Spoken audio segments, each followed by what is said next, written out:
Hey guys, it's a beautiful day in real estate. Today we're going to go over a couple of questions that were sent to us and we randomly picked out of the group that we got.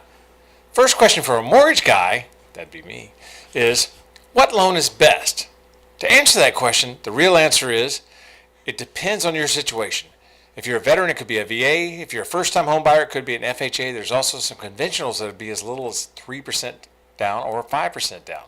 Now again, it's between you and your mortgage lender to figure out what's going to work best for you. And what you want to do is you kind of have to trust them, but let them lay out the options for you. Once you've got that figured out, it'll all become clear.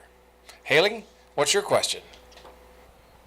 Okay, so I was asked, what if during the final walkthrough all of the repairs that I've asked to be made were not made?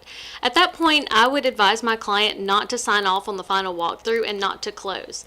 If you close without those items being done, there's no guarantee that the seller is going to come back and do those repairs.